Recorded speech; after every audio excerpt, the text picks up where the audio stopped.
રાજકોટમાં 60 લાખની ચોરીને અંજામ આપનારને સુરતથી ઝડપી લેવાયો છે। પોલીસે તમામ મુદ્દામાલ જપ્ત કર્યો છે। ભક્તિનગર પોલીસ સ્ટેશનની હદ વિસ્તારમાં ખોડિયાર ડાયમંડ નામના હીરાના કારખાનામાં 60 લાખના કાચા હીરાની ચોરીનો બનાવ સામે આવ્યો હતો। આ કેસની તપાસ દરમિયાન ક્રાઇમ બ્રાન્ચને ચોક્કસ બાતમી મળી હતી કે હીરા ચોરીના સામેલ એક આરોપી સુરતમાં છે, જેના આધારે પોલીસે તપાસ કરતા અજય નાયકા નામના શખ્સની અટકાયત કરી છે।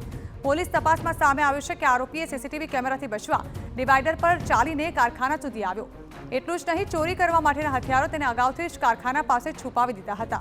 ચોરીનો મુદ્દામાલ વેચવા જશે તો પકડાઈ જશે તેવા ડરથી ચોરીનો માલ તેણે કારખાનામાં છુપાવી દીધો હતો અને ફરી સુરત નીકળી ગયો હતો। બ્રાન્ચની ટીમને જે છે એ અને આરોપીની ધરપકડ કરવામાં સફળતા મળી છે। આરોપીની પૂછપરછ દરમિયાન તેની પાસેથી સંપૂર્ણ મુદ્દામાલ રિકવર થયેલો છે। આરોપી દ્વારા ખૂબ જ હોશિયારીપૂર્વક સીસીટીવી કેમેરા અવોઇડ કરવા માટે થઈને એ વચ્ચેની જે રોડ વચ્ચે જે રેલિંગ હોય, ડિવાઈડર હોય, તેની ઉપર એ ચાલીને આવ્યો હતો અને તેની ઉપર ચાલીને પરત ગયો હતો, જેથી કરીને આવતા જતો ક્યાંય બીજા કોઈ કેમેરામાં દેખાય નહીં।